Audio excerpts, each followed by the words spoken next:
নায়ক না মান্না। তো নায়ক মান্না ভাইয়ের কথা বলতেছেন, তো নায়ক মান্না ভাইয়ের সাথে আমি মান্না ভাইয়ের অনেক ছবি দেখছি। তো তার ভিতরে উল্লেখযোগ্য হলো লুটতরাজ, আম্মাজান, আব্বাজান, তারপরে আপনার কাশেম মালার প্রেম, বিভিন্ন আর বহু ছবি দেখছি। তো তার ভিতরে এত ছবির নাম তো বলা সম্ভব না। তো এখন তো দেখি না, এখনও দেখি মান্না ভাইয়ের ছবি যদি টিভিতে হয় তাহলে বা দেখি, মোবাইলে। বা মোবাইলে। আচ্ছা, মান্না ভাইয়ের যে অভিনয়গুলো সেগুলো কি বাস্তবমুখী মনে হয় না, নাকি অভিনয় করে এরকম মনে হয়? মান্না ভাই আসলে একটা অভিনেতা ছিল, যা মনে করেন আমাদের দেশের জন্য বা ইন্ডাস্ট্রির জন্য যে ক্ষতিটা হয়েছে উনি চলে যাওয়ার পর বা মারা যাওয়ার পর, তো এটা এই ক্ষতি কখনো পূরণ করার মতো না। তো মান্না ভাই আপনার বাস্তব যে জিনিসগুলো আছে এগুলো আপনার তুলে ধরার চেষ্টা করতো। তার মানে অভিনয় যখন করতো মনে হইতো না যে এটা বাস্তবেই মনে হয় দেখাইতেছে এরকম?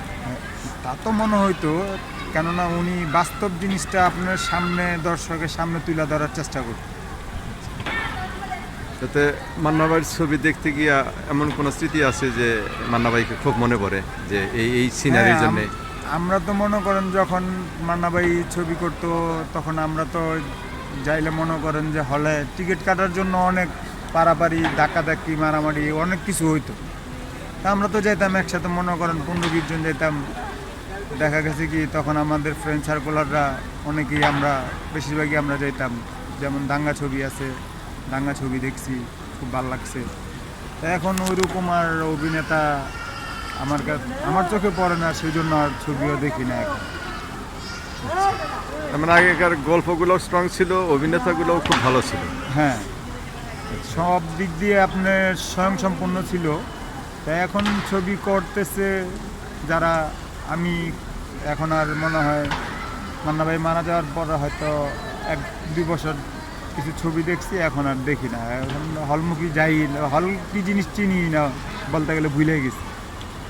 এখন হয়তো আবার সুদিনে আসতে পারে ওইরকম কোনো গল্প হইলে বা ওইরকম কোনো অ্যাক্টর অ্যাক্ট্রেস হলে, তাই না? তো আপনি আশাবাদী, তাই না? হ্যাঁ, তা তো অবশ্যই।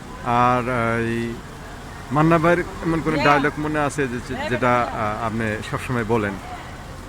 হ্যাঁ, মান্না ভাইয়ের ডায়লগ তো অবশ্যই মনে আছে। যেমন ধরেন আম্মাজানের একটা ডায়লগ, নবাব নবাব আম্মাজান কি খাইতে চাইছে? ভাইজান, আম্মাজান ফল খাইতে চাইছে। আচ্ছা ঠিক আছে। নবাব, এত ফল কেন?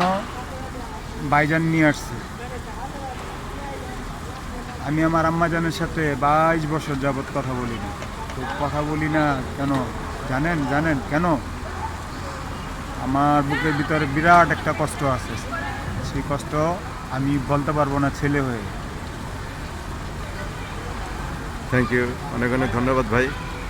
এই পথের মধ্যখানে আপনাকে বিরক্ত করলাম। তো বাংলাদেশের সংস্কৃতি, বাংলাদেশের বিনোদন সাইডটাকে ভালোবাসেন, কারণ বাংলা ভাষাভাষী মানুষ আমরা, এটাই সবচেয়ে বড় কথা।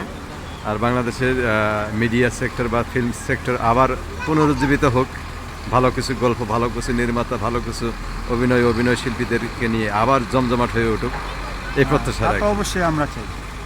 তো ভাই আপনাকে অনেক ধন্যবাদ সময় দেওয়ার জন্য। Thank you. ঠিক আছে।